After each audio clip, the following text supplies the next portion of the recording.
Boa noite, pessoal. Uma alegria estarmos presentes aqui no Salão Anália Franco mais uma vez, para dar início à nossa 74ª Semana do Livro Espírita de Franca. Eu sempre gosto de lembrar que essa nossa Semana do Livro é a segunda mais antiga do Brasil, tendo acontecido ininterruptamente até a pandemia, quando nós perdemos um ano. E depois já reiniciamos o trabalho, procurando sempre manter acesa a chama do livro espírita, o livro que conforta, que consola e que nos traz a verdade que nos liberta. Então é uma alegria a gente estar podendo continuar, o Idefran continuar esse trabalho iniciado há tantos anos, né? Hoje cedo o Felipe estava falando que ele já acompanha há alguns anos, né, a Semana do Livro, né, Felipe? Então a gente só tem a agradecer a todos os baluartes que iniciaram esse trabalho há tantos anos. E Franca é uma referência na doutrina espírita, no movimento espírita em todo o Brasil. Então é uma alegria a gente dar início a mais uma semana do livro espírita. No próximo ano são 75 anos, então nós vamos fazer uma festa bem bonita para marcar essa data, porque não é fácil manter esta tradição e esse compromisso. Desde já o Idefran agradece a Fundação do Candário Pestalozzi, parceira nossa, sempre disponível, né, com os espaços, com a ajuda nas diversas promoções. Então, o Pestalozzi realmente é um parceiro fundamental do movimento espírita de Franca, não só do Idefran, também da USE, o Jean está aqui, né, todas as iniciativas, o Pestalozzi sempre auxiliando, sempre cedendo espaço, com muita facilidade aqui para a gente usar todo esse espaço maravilhoso. Então, é uma alegria muito grande estar recebendo mais uma vez na Semana do Livro o Dr. Moacir, já conhecido nosso, algumas vezes participou da Semana do Livro e outros eventos espíritas em Franca. O Dr. Moacir é lá de Porto Alegre, ele é doutor em Física, vários livros publicados, e ele vai hoje trazer para a gente esse tema, Vivendo em Modo Ser. E o livro, que é a base deste trabalho, está disponível ali na nossa banquinha de livros. Quem tiver interesse, após a palestra, ele vai estar aqui fazendo a sessão de autógrafos tradicionais. Então, uma alegria, e agradecendo, doutor Márcio, o senhor está aqui mais uma vez com a gente, é uma alegria sempre muito grande, e nós só temos a agradecer sempre. A nossa semana continua amanhã, a pedidos, eu vou passar aqui a programação da semana. Amanhã, o Dr. Moacir também estará conosco, lá no Recanto Maria de Nazaré, na rua Célio Cerqueira, 1111, no Higienópolis, a partir das 19 horas. Lá, então, é mais cedo, não é às 20 horas. O Dr. Moacir vai apresentar amanhã Corta a Corda, que também é um outro trabalho publicado, o livro Corta a Corda, que temos alguns poucos exemplares ali.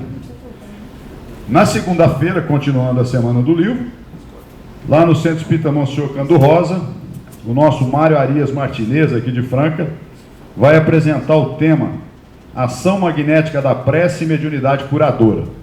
Então, convidamos todos a comparecer lá na rua Lázaro de Araújo, 560, lá ali no Jardim Veneza, atrás do Supermercado Toninho.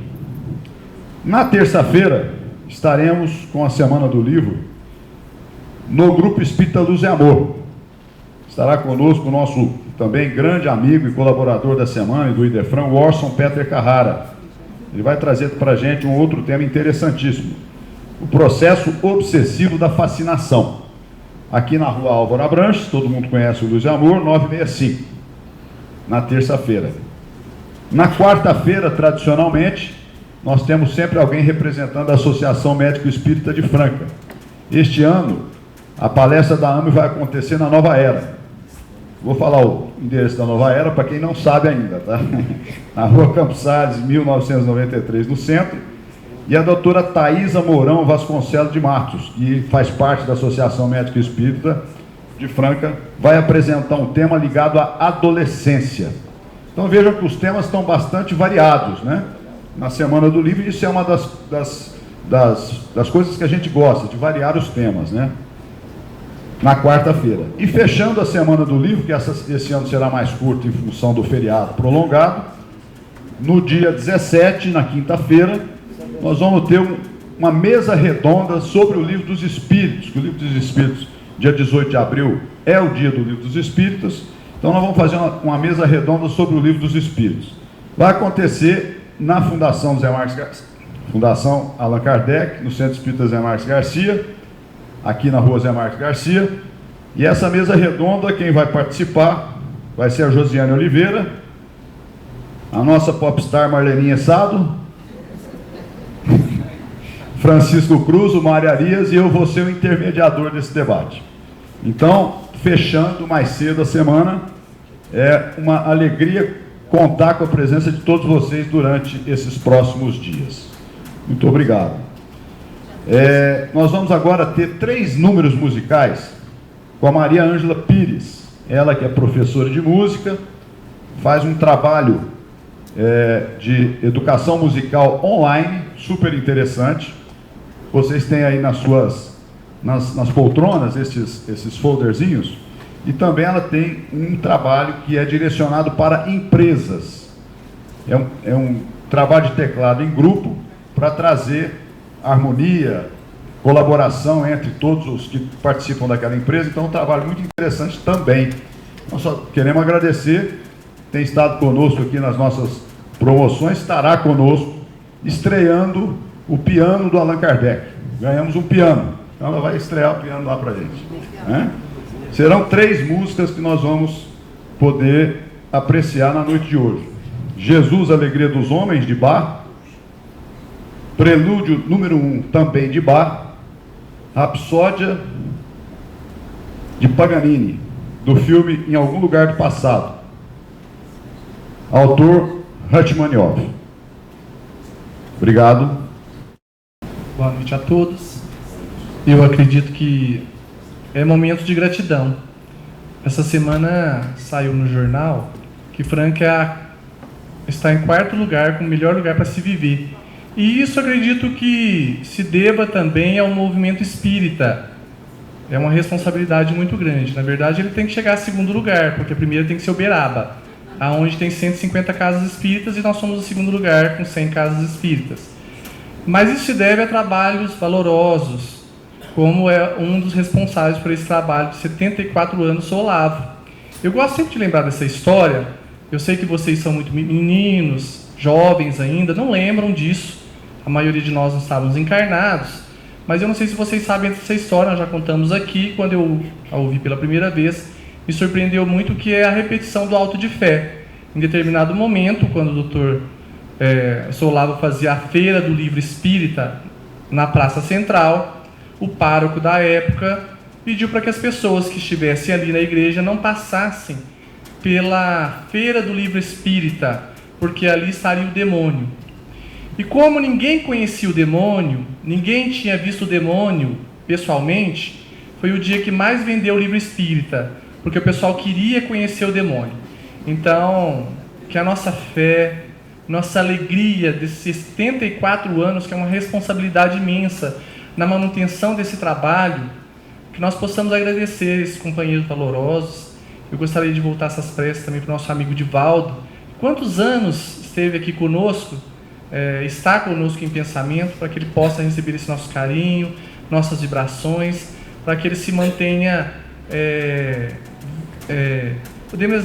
dando exemplos para nós de amor, de caridade e de comprometimento, obediência e resignação.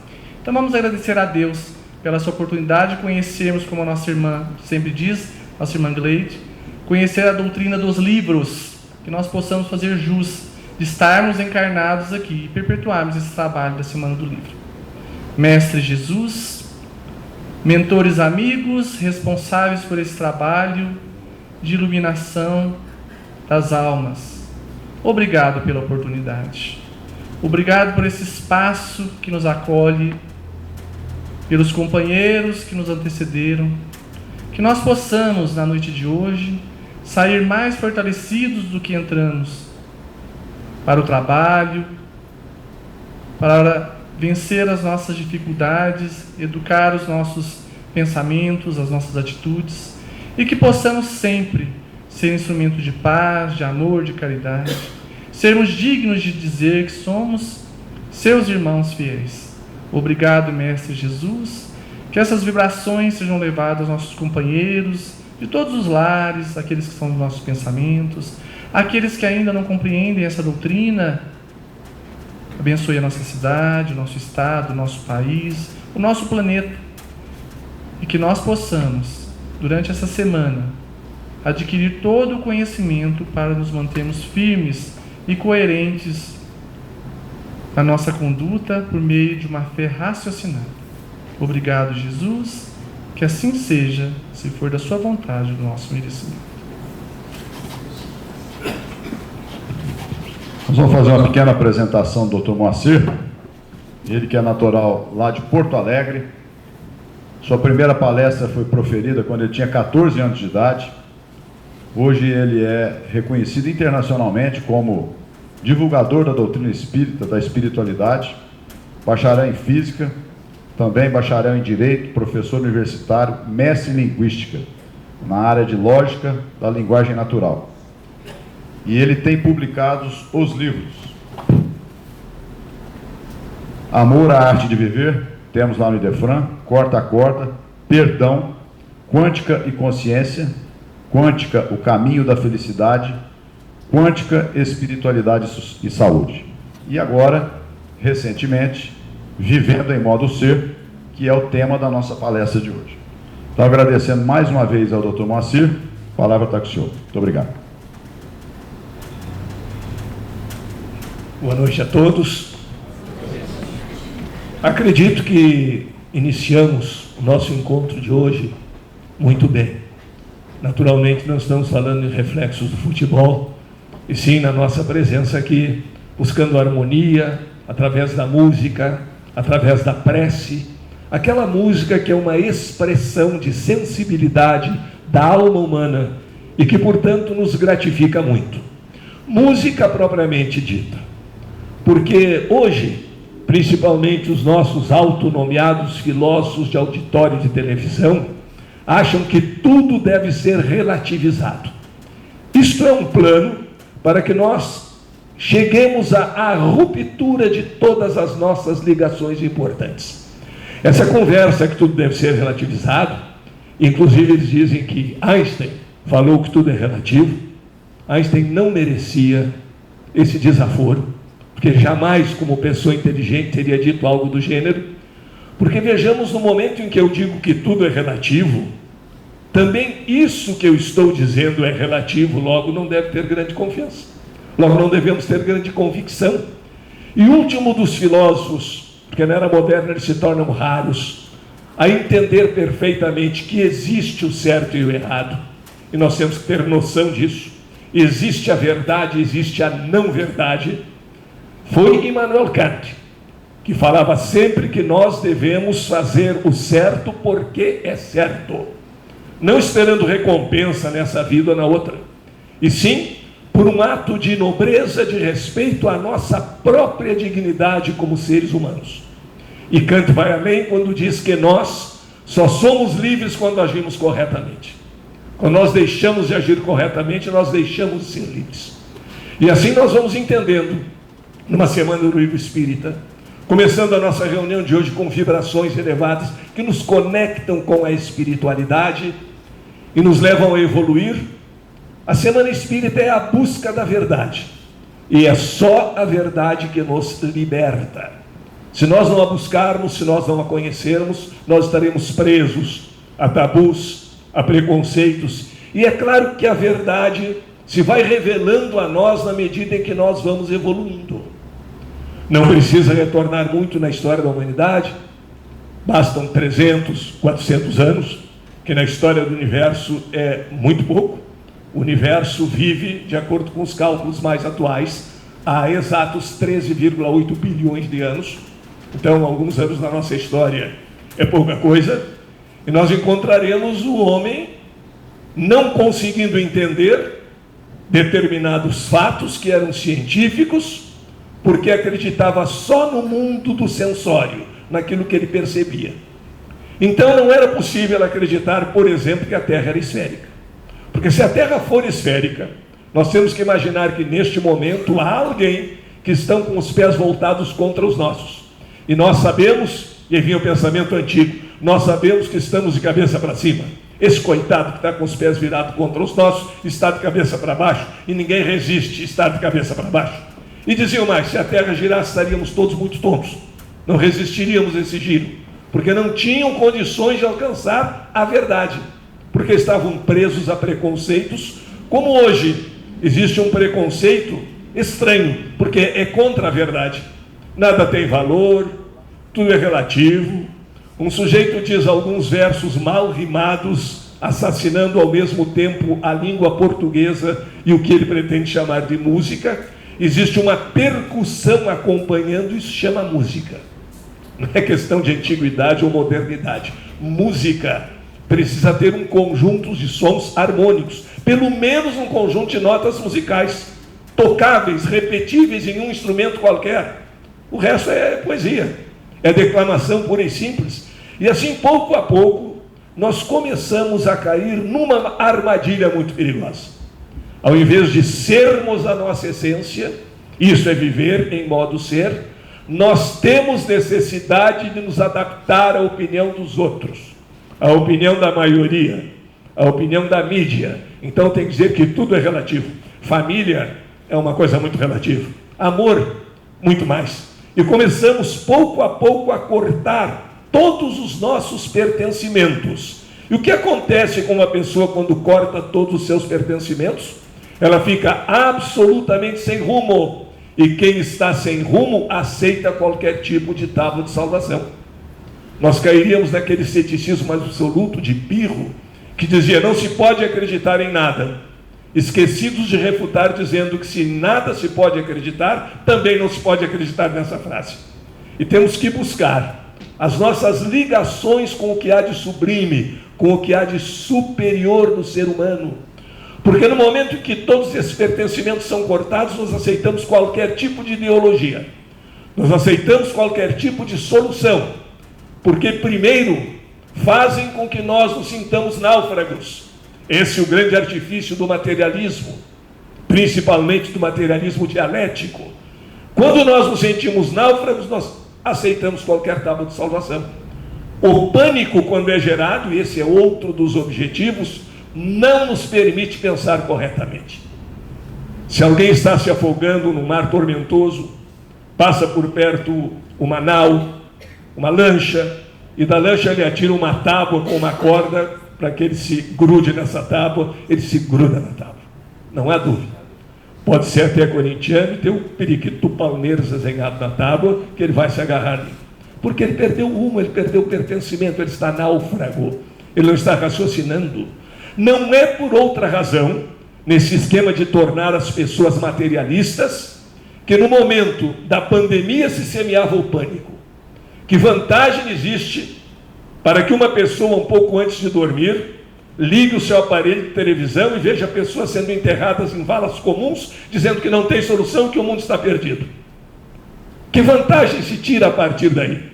Que vantagem nós temos em assistir repetidamente crimes hediondos, comentados, busca-se o motivo, entrevista-se a mãe do assassinado, por exemplo, e pergunta como é que ela está se sentindo. Deve estar se sentindo muito bem, naturalmente. Qual é o mecanismo que existe por detrás disso tudo? Semear a desesperança, semear o pânico, e em pânico nós não raciocinamos corretamente. Não é que não devamos saber o que acontece de ruim na humanidade, mas não podemos viver, não podemos ser aquela onda negativa que é propagada.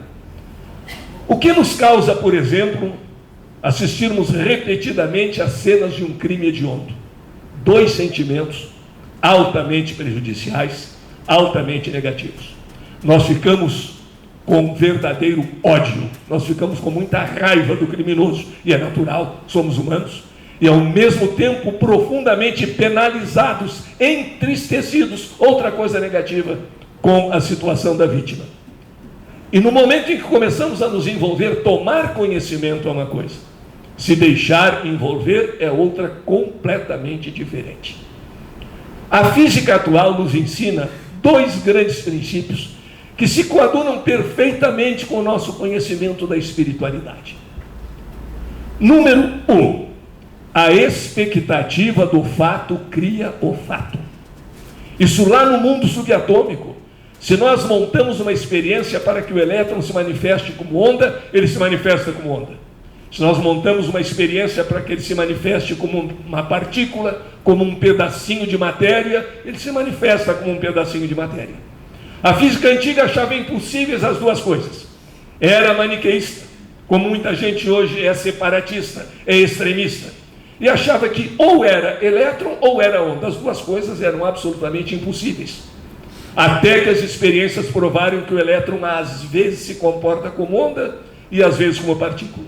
E só no fim do século passado, os físicos tiveram coragem de fazer uma pergunta inquietante e de resposta perigosa. Tudo bem, o elétron às vezes se comporta como onda e às vezes como partícula. O que é que motiva esse comportamento? E chegaram à mais surpreendente conclusão da ciência contemporânea: a consciência do observador. Nossa consciência produz efeitos sobre o comportamento das partículas subatômicas. Se isso é verdade lá no mundo subatômico, quanto mais não será verdade em relação a nós mesmos. Que expectativa temos nós a respeito do nosso semelhante? Boa ou ruim? Ou saímos a dizer bobagem, como se ouve frequentemente, do tipo: o homem é o único animal que devora, que mata o seu semelhante. Isso é uma terrível bobagem. Há muitos animais que comem até os próprios filhotes, não é privilégio do ser humano. Na verdade, o homem, pelo que se sabe, é o único animal que se reúne para falar mal de si mesmo. Isso sim. Isso é muito ruim, porque cria expectativas negativas e a expectativa do fato cria o fato. Vamos a uma experiência interessantíssima, feita na Universidade de Harvard. Os alunos de uma mesma série, sem que eles soubessem, foram catalogados, foram divididos em dois grupos. E aos professores que iriam trabalhar com esses dois grupos, disseram o seguinte: os alunos do grupo A têm um QI superior, têm inteligência emocional também, têm grande capacidade de aprendizagem, são muito acima da média. E os alunos da turma B estão da média para baixo. Os professores tinham as fotos e os nomes desses alunos, e tinham os da série A e os da série B. Um problema? Havia uma combinação. Os professores jamais poderiam dizer aos alunos que estavam divididos em dois grupos, e os alunos também não sabiam absolutamente nada disso. Os da série A não sabiam que eram considerados quase gênios, e os da série B de médio para baixo. Não sabiam isso. Passou o ano letivo, e no final do ano vieram as provas. Como era de se esperar, o resultado dos alunos da A foi muito superior ao resultado dos alunos da B. Mas aí veio a grande surpresa. Não havia nenhuma escolha baseada em experiência. Os alunos propositalmente eram exatamente do mesmo nível intelectual. A expectativa dos professores fez com que os da classe A evoluíssem mais do que os da classe B. Por que isso? Porque, naturalmente, se o professor pensa que aqueles alunos são um grupo de iluminados, quando o iluminado erra um pouquinho, se faz um contorno, se dá um jeito, falariam até sem sentir, de modo diferente com um e outro. E mais do que isso, aquelas classes registravam qual era a expectativa dos professores em relação a eles. Daí porque pais e educadores, principalmente na infância, na pré-adolescência, têm que ter muito cuidado com o que dizem as pessoas, com o que dizem a seus filhos, com o que dizem a seus alunos, porque uma frase do tipo: esse rapaz é muito vagabundo e nunca vai passar, pode ser entendida pelo cérebro como uma ordem externa. Os pais são considerados num outro patamar, num outro nível. Eu conheci o caso de uma professora de inglês que tinha um aluno que perturbava muito na aula. Ela resolveu apelidar o aluno de rádio. Bom, falavam só inglês na aula, o aluno era o radio. E o que aconteceu? Ele foi cada vez ficando pior e mais perturbador. Por quê? Porque no fundo ele sentia que a expectativa da professora é que ele fosse assim. E ele não queria, lá em nível semiconsciente ou inconsciente, ele não queria desiludir a professora. e se comportava mal exatamente para não desiludir a professora. O rádio dela não podia falhar, o rádio dela precisava estar ativo, o rádio dela não podia estar sem energia. E assim nós muitas vezes não nos damos conta de quanto a nossa esperança em relação aos outros, àqueles que estão mais próximos de nós, e por que não a humanidade como um todo, são fatores fundamentais para o nosso progresso, para a nossa evolução, a partir do momento em que entendemos que devemos criar boas expectativas em relação àqueles que nos cercam. Há várias experiências feitas nesse sentido, e um detalhe que é muito interessante para nós, que cultivamos a humildade, não cairmos na armadilha da falsa modéstia, porque isso é extremamente perigoso. Não sei nada, não, sou mais humilde dos humildes. Estou louco que digam não apoiado, né? Mas eu estou dizendo que eu não sei nada, que eu não tenho grande capacidade. E o meu cérebro entende isso como um comando. E amanhã ou depois vou fazer um concurso em que eu preciso mostrar que tenho capacidade, o cérebro vai dizer, tu és emprestado, tu esqueceste todas as fórmulas, tu não serve para nada. E esse é o grande problema da falsa modéstia. Não devemos também estar nos jactando, somos muito bons, somos isso, deixa que os outros digam. Mas essa falsa modéstia é um péssimo exercício, até porque a pessoa que se manifesta assim, no fundo, não é modesta. Ela diz, eu nada sei, eu sou desconhecedor desses assuntos todos, na esperança de ouvir muitos não aprovados, logo em seguida, a essa sua ponderação. Pois as pessoas que fazem isso, fazem um processo que pode terminar numa autossabotagem, estão ainda na dependência do que os outros pensam a respeito delas. É interessante que essas pessoas se preocupam muito com a opinião dos outros. Em geral, se preocupam com a opinião dos outros quando não devem, quando deveriam, não se preocupam. Quando estão atrapalhando os outros, fazendo barulho, conversando, ou de celular ligado numa sala de cinema, eles não estão pensando nos outros. Agora, no momento em que, será que o outro vai achar que eu estou bem arrumado nessa festa? Será que o cronista social vai publicar a minha foto?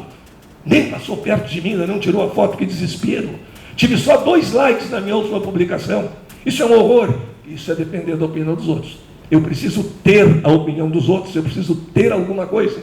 Então, quando nós utilizamos uma máquina, e o nosso corpo físico é uma máquina preciosa, que nós utilizamos nessa encarnação, e outras máquinas virão em outras encarnações, porque nós não somos o nosso corpo. Há um erro semântico em muitas frases ditas até no movimento espírita. Quando eu morrer, minha alma vai para o céu, católico. Quando eu morrer, meu espírito vai para uma cobertura no nosso lar, espírita. Mas é o meu espírito, é a minha alma, não sou eu. Isso é um erro grave. Eu sou um espírito, eu posso falar no meu corpo. O meu corpo é uma posse minha nessa encarnação. Um instrumento que eu devo cuidar, que eu devo zelar e não desprezar. Como faziam as religiões antigas, fazendo do corpo um instrumento de pecado, que deveria ser contrariado sempre. Não é assim. Porque ninguém recebe um equipamento que não seja o equipamento compatível com o seu grau de evolução. Portanto, nós temos que cuidar dessa máquina. Nós não cuidamos de um carro quando vai nos levar de uma cidade para outra, não abastecemos, não fazemos as revisões periódicas. Essa máquina física, que é o nosso veículo de expressão no momento, também deve ser cuidada. E assim nós começamos a prestar atenção no nosso ser. Não significa que teres não sejam importantes na vida. Nós temos que possuir bens, não faz mal nenhum. E quanto mais nós possuirmos bens e nos sentirmos bem com eles, desde que não tenham sido mal adquiridos, nada a fazer objeção em relação a isso.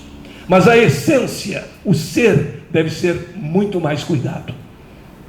Houve um filósofo no Rio Grande do Sul, chamado Huberto Roden, que conviveu bastante tempo com Einstein, e que dizia sempre o seguinte: o bem que os outros nos fazem não nos faz bem, se não nos tornar bons.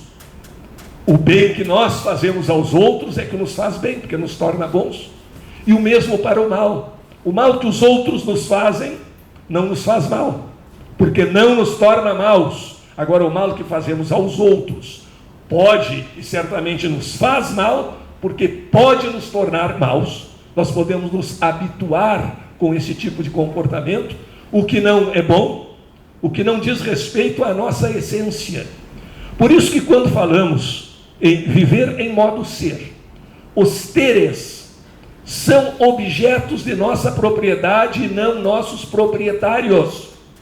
Existem pessoas que possuem possuindo, mas há outros que possuem possuídos. Há exemplos até nas histórias em quadrinho.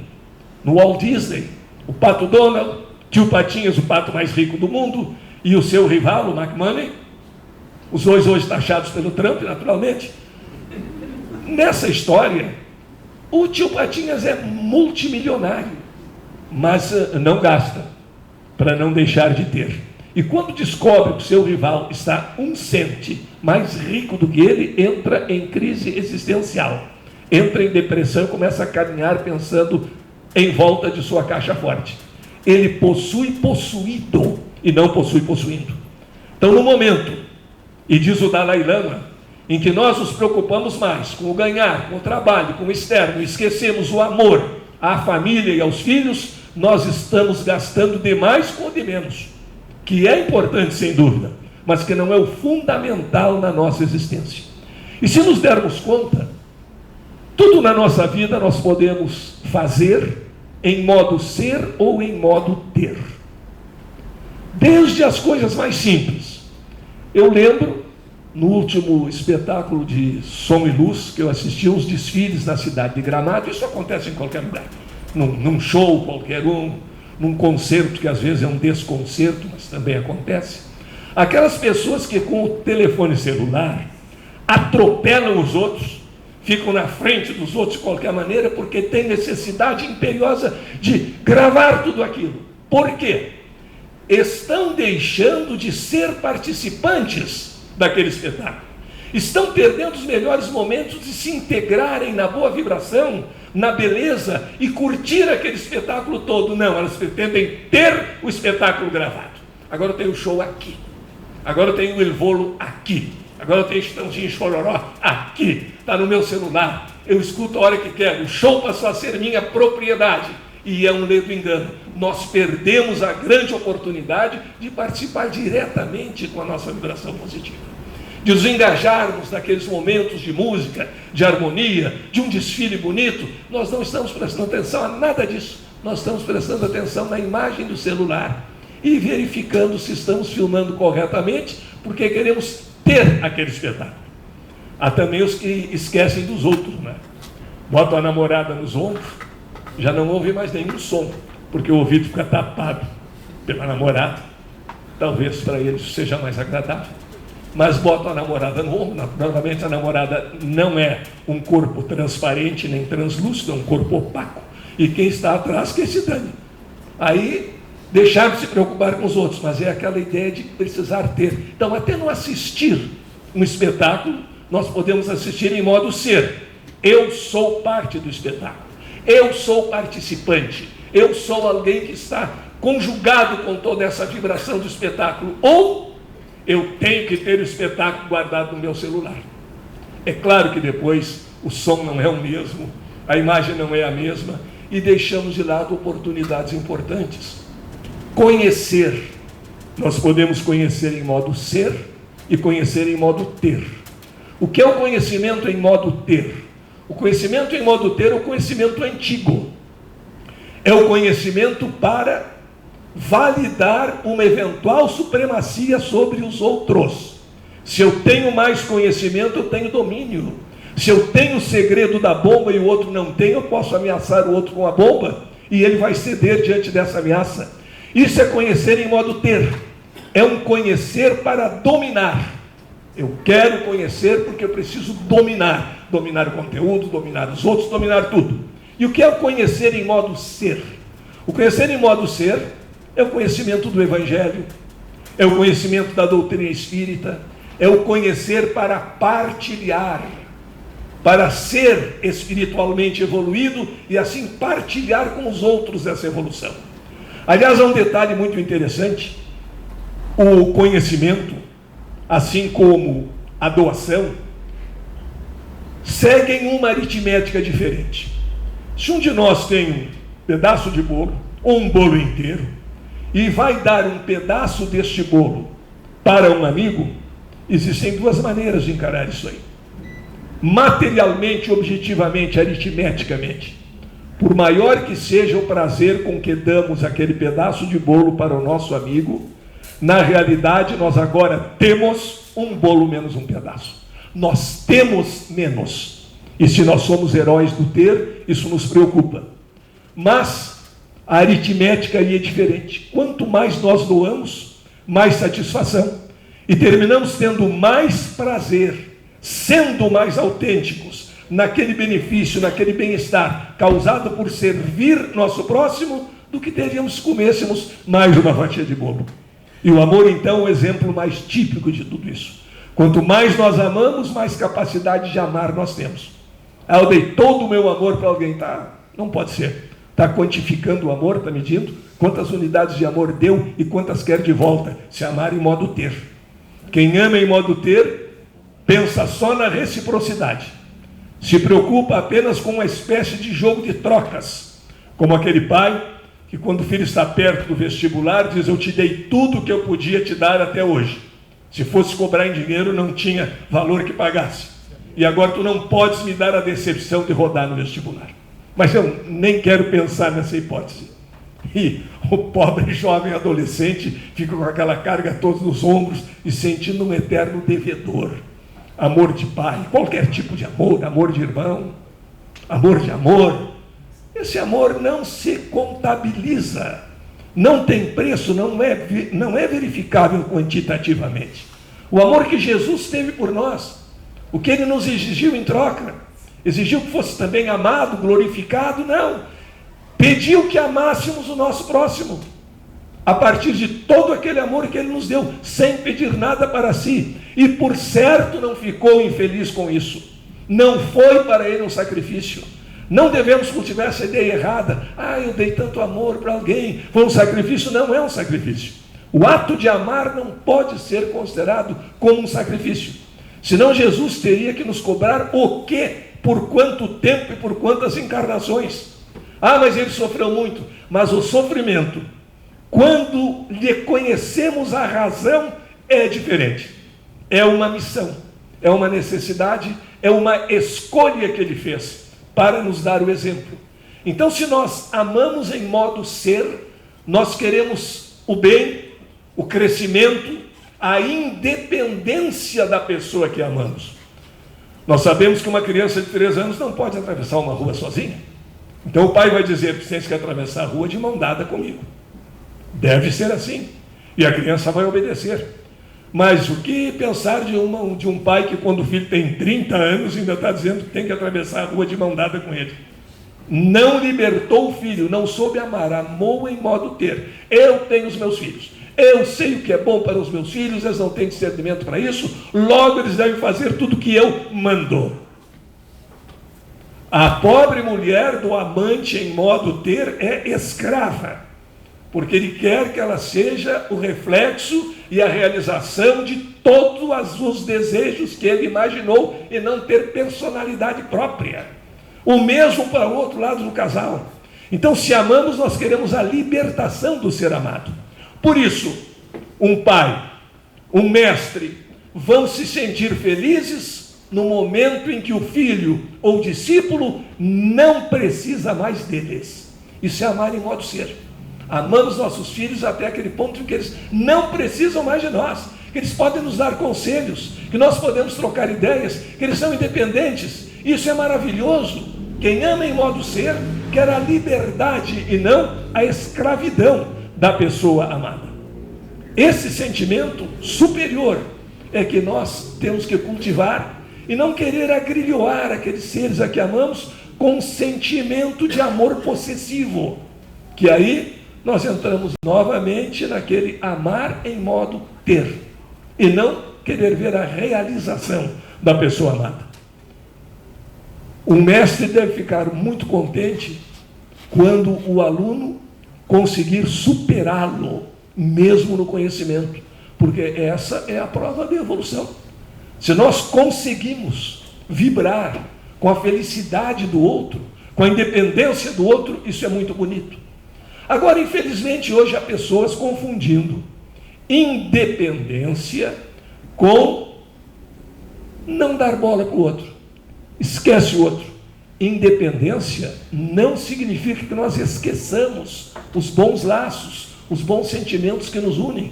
Independência não é indiferença.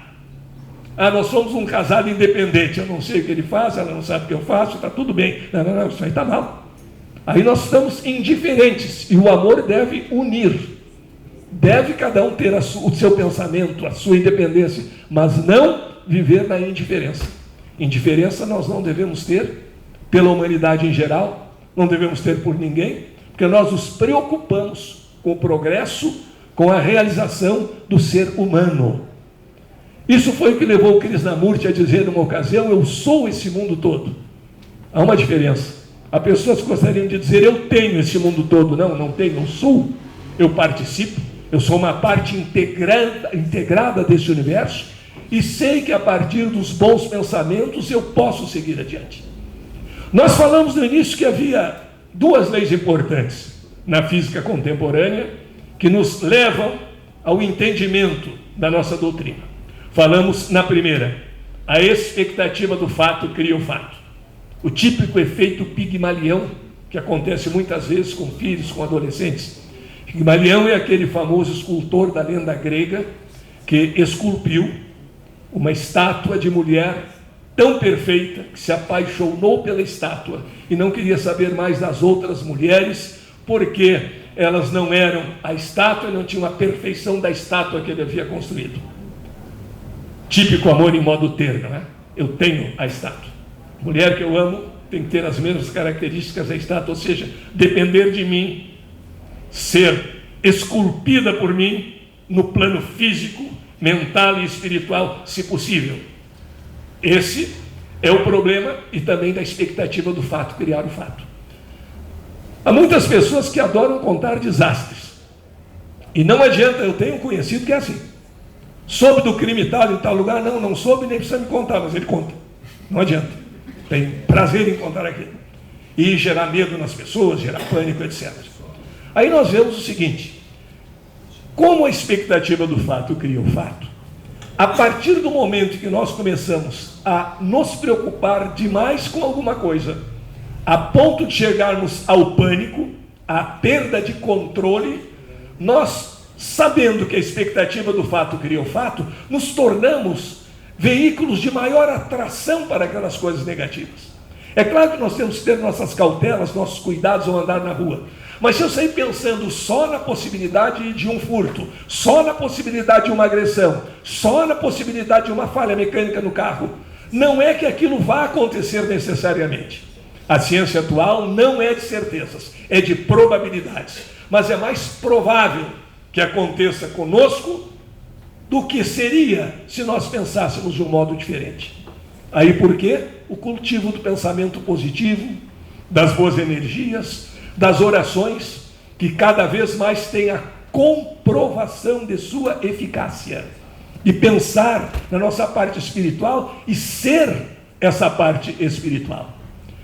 Eu estive há 2 anos no Congresso Brasileiro de Cardiologia, convidado pelo Dr. Fernando Lucchesi, cirurgião de renome internacional, e que é um dos pioneiros no lançamento do estudo da espiritualidade dentro das universidades, principalmente nas faculdades de medicina. E nesse congresso de cardiologia, o meu tema foi Quântica, Espiritualidade e Saúde. O que é mais interessante é que, como todo congresso, é dividido em vários setores. O setor em que havia maior número de inscritos era o setor da espiritualidade e saúde, principalmente em relação às doenças do sistema circulatório e respiratório. E mais, o que foi muito gratificante, a presença maciça de jovens, estudantes de medicina, interessados em saber esse conteúdo de espiritualidade e saúde. E aí se observa, porque a expectativa do fato cria o fato, e que nós não devemos apenas ter as nossas ideias, nós devemos ser as nossas ideias, que as estatísticas mostraram que, dividindo as pessoas entre aquelas que não creem em nada e aquelas que creem em alguma coisa superior, não precisa ter uma religião definida, essas que têm alguma crença superior, essas que já são a espiritualidade, têm maior capacidade de recuperação, quando submetidas a cirurgias de alto risco, têm menor tempo para ficarem outra vez com a saúde plenamente restabelecida e menor probabilidade de recidiva, ou seja, de voltar a sofrer da mesma enfermidade. Então, nos preparamos para isso, sabendo que a expectativa do fato cria o fato. Mas a segunda grande lei é a seguinte: nós somos emissores e receptores de energia, mas só recebemos nas frequências em que somos capazes de vibrar. Este é um detalhe fundamental para o nosso crescimento, saúde, para o nosso ser integral. Nós só recebemos nas frequências em que somos capazes de vibrar. Essa frequência nós não podemos enganar. Essa nós não podemos mascarar de modo algum. Nós podemos mascarar, a criança não aprendeu isso ainda, o adulto aprendeu. E dizer parabéns para alguém com vontade que a pessoa não tenha nenhuma parabenização, nenhum motivo para ser feliz. Nós podemos sorrir mecanicamente diante de algo que é desagradável, mas para não desagradar o outro. Mas nós não podemos adulterar a frequência em que vibramos. E esta frequência é que nos faz receber da mesma maneira. E é muito simples, pela ciência contemporânea, a explicação desse fato. Se nós ligamos um aparelho de televisão, ou mesmo um pequeno rádio de pilha, nem precisa ser esses de controles mais modernos, com tela, controle remoto, não, um radinho daqueles de torcer botão, botar um ponteirinho ali num número que corresponde a uma estação. Naquele momento que nós colocamos o ponteirinho naquele número, centenas de emissoras estão emitindo ondas eletromagnéticas na faixa das ondas de rádio, e essas ondas estão passando por aquele lugar. E por que é captada uma e não todas as outras, o que seria uma mistura? Uma baderna absoluta, seria a confusão, não distinguiríamos mais som algum, porque a natureza, na sua inteligência, e por ser uma natureza inteligente, não pode ser fruto de um acaso, não pode ser uma simples explosão, tem que ser uma explosão planejada. Uma simples explosão aumenta o grau de desordem do lugar em que ela ocorre. Uma explosão planejada, a implosão de um prédio, por exemplo, traça os limites e pode-se conseguir a partir dali uma maior organização. Mas a explosão do universo, naturalmente, foi um planejamento inteligente. Então, por que naquele momento entra só aquela emissora e não as outras? Ora, por quê? Porque o rádio está sintonizado nela. Pois é. Mas o que significa estar sintonizado nela? Significa que o mecanismo eletrônico do rádio está vibrando exatamente na frequência daquela emissora. Por que há aparatos que captam AM e não captam FM e vice-versa? Porque eles só captam nas frequências em que são capazes de vibrar. Assim somos nós. Quando ficamos somente a nos queixar da vida, a nos queixar da humanidade, achar que as coisas não estão indo bem, porque não estão acontecendo como nós queremos, nós estamos vibrando numa certa frequência. E só vamos atrair naquela frequência em que estamos vibrando. É impossível. E aí são as pessoas que querem milagre naquele sentido antigo, que milagre seria uma alteração das leis naturais, o que não é verdade. E querem aquele milagre, eu quero sintonizar numa frequência e captar em outra. Eu sou ciumento, eu sou rancoroso, eu sou invejoso e quero ter pensamentos magníficos, ter um bem-estar todo dia que me acordo e pensar que há mais um dia pela frente, mais conquistas a realizar, mais bem a fazer para os outros, mais crescimento. E isso não é possível, porque nós não estamos vibrando naquela frequência. Não é à toa que muitas vezes ocorre conosco o problema da obsessão. Há aqueles casos da rua que a gente saiu na melhor das vibrações possíveis e aconteceu algo, mas isso é uma flutuação estatística. A maioria dos casos não é assim. Essa é a lei que perde o jogador, chamada lei dos grandes números. À medida que nós vamos fazendo um número cada vez maior de experiências, mais o resultado real se aproxima da previsão estatística. É por isso que não podemos nos cansar de fazer o bem. Fiz uma vez, não deu resultado, pois é, não deu a probabilidade certa. Deu 3 vezes seguido o cara na moeda, mas daqui a pouco vai dar coroa na moeda também. É impossível que com um grande número de provas o comportamento real não se aproxime do comportamento estatístico. Nós temos finais de placa que vão de 0 a 9. Eu posso parar numa esquina e as 3 primeiras serem final 0. Mas, se nós observarmos bastante, quanto mais carros nós observarmos, mais essa probabilidade estará distribuída, mais acontecerá 10% de final 0, 10% de final 1, 10% de final 2 e assim por diante. Por que essa é a lei que perde os jogadores? Se nós conhecermos pessoas que gostam muito de jogar, nós vamos ver essas pessoas contando que sempre ganharam muito, né? Elas vão no cassino, onde é permitido, e elas sempre ganham muito. É interessante, todas as pessoas que jogam muito, com quem a gente conversa, dizem que ganham muito. Se não ganham sempre, ganham na maioria das vezes. Se elas ganham, o cassino perde. Deve ser por isso que os cassinos são cada vez em prédios mais humildes, rústicos, sem nenhum tipo de iluminação, sem ar-condicionado, sem nada, que estão empobrecendo à custa desses ganhadores de opinião, porque essa é a lei dos grandes números. Quando nós jogamos, a probabilidade de perder é sempre maior do que a probabilidade de ganhar. Logo, ao longo de muitas experiências, se perde mais do que se ganha. Tem que aproveitar quando acontece aquela probabilidade mínima, a gente arriscou um pouquinho, ganhou um monte, deu, chega, é hora de parar, porque depois a estatística cobra. Assim é, no nosso caminho de realização, na busca do nosso ser integral, no nosso caminho da espiritualidade. Não podemos desanimar, porque o bem atrai o bem.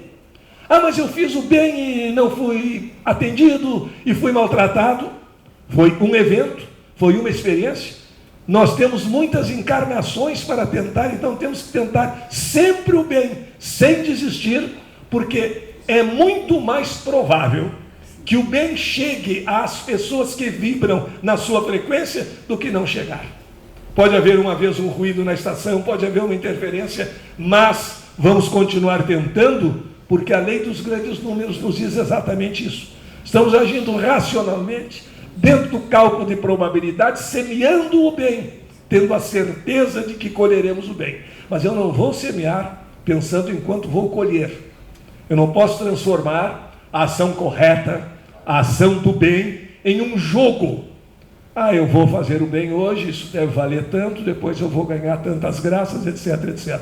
Não, porque nós não estamos vibrando na frequência do bem, nós estamos vibrando na frequência do ter, na frequência do interesse, e não na frequência de ser bom para o nosso semelhante. Por isso que nós sabemos que Deus é infinito amor e também é justo. E porque é infinito amor, não poderia ser aquele Deus antigo. As religiões antigas escreviam Deus que era muito terrível. Era muito difícil conseguir amar aquela criatura, feita à imagem e semelhança de inquisidores. Porque Deus está lá anotando todo dia tudo que fazemos com bastante rigor. Existem 10 leis, na sua maioria absoluta proibitivas, dizendo que nós não podemos fazer. E se nós descumprirmos qualquer uma delas, esse ser superior que está lá anotando a nossa vida, nos manda para o inferno para sempre, onde haverá choro e ranger de dentes, e nos manda por toda a eternidade sofrer. E nos ama. É engraçado. Essa ideia não combina com a lei do amor. A lei do amor é dar mais oportunidades. É o mecanismo da reencarnação. São as exigências, não são castigos, da nossa própria consciência, que deparamos no crescimento do nosso ser. Eu tenho consciência de que não agi corretamente, eu devo buscar, por uma questão ética, eu devo buscar o resgate. Eu devo beneficiar aquela pessoa a quem eu causei prejuízo. Isso é uma lei do amor, isso é lei de causa e efeito, isso é lei que nos faz evoluir. E quem sabe, evoluiremos nos aproximando da perfeição. É interessante uma observação do Livro dos Espíritos, que se vê ali nas entrelinhas.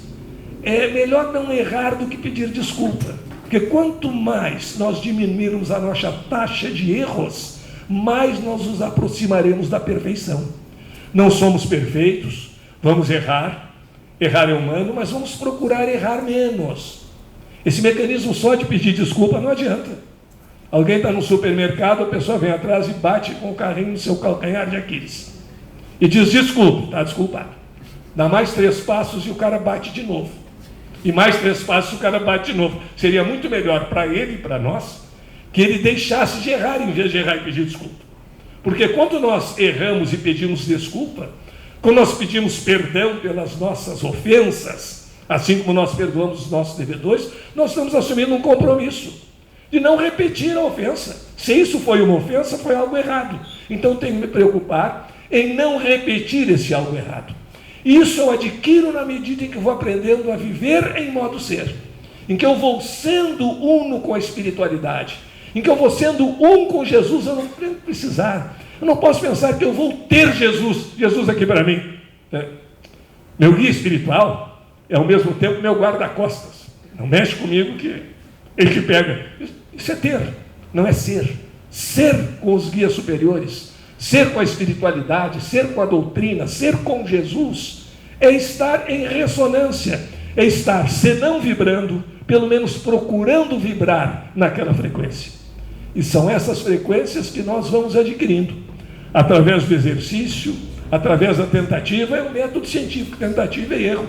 Tentei, não deu, tenta de novo, porque nós vamos colocar as boas probabilidades a nosso favor.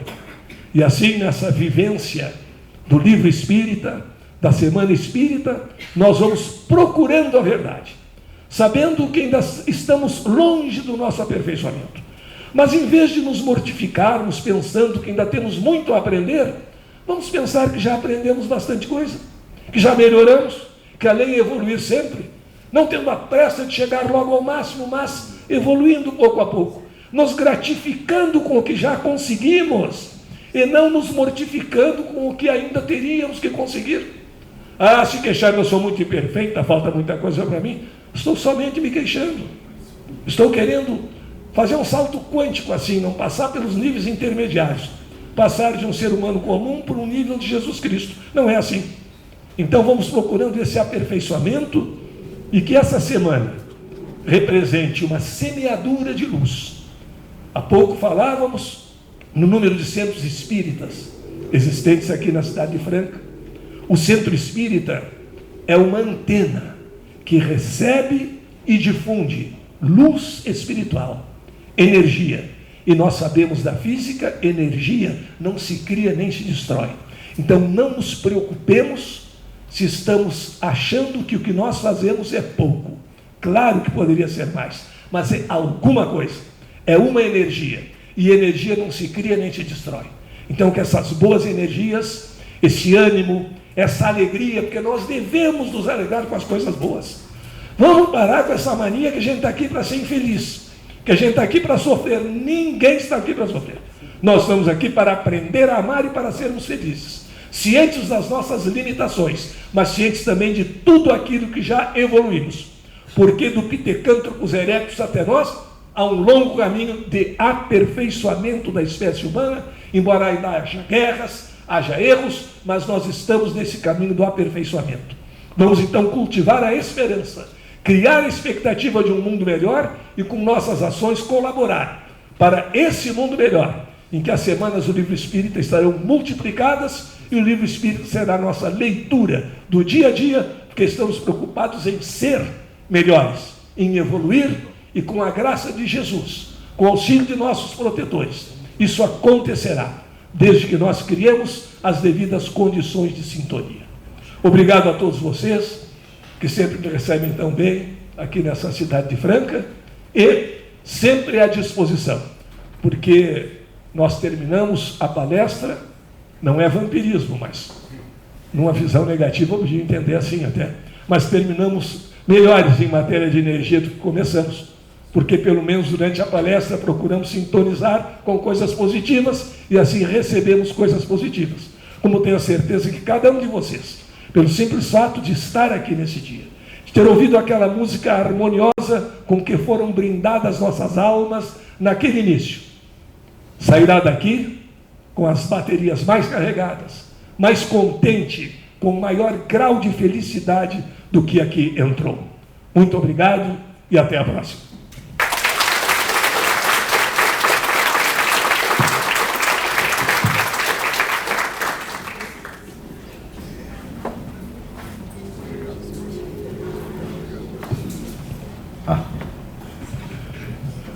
Pessoal, agradecer ao doutor Moacir, mais essa brilhante palestra que ele nos traz. O livro relativo a essa palestra, a essas reflexões, está ali, quem tiver interesse, ali na nossa banca de livros. E eu gostaria, cadê a nossa Rádio Defran, Fador?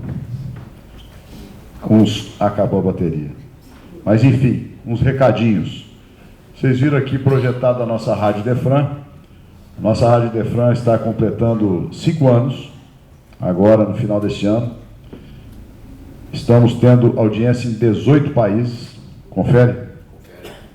Nosso canal do YouTube chegando a 5.300.000 visualizações, com mais de 86 mil inscritos. Os podcasts, 30 mil visualizações. Estar em sintonia com estes seres de luz, buscando ser partícipes deste esforço que é feito sempre pelo Mestre e pelos seus prepostos na redenção da humanidade. Sigamos em paz, bem dispostos, confiantes, conscientes das nossas responsabilidades, agradecidos a Deus pela bênção da vida e por tudo que ela nos traz. Que Ele nos abençoe hoje e sempre. Obrigado, gente.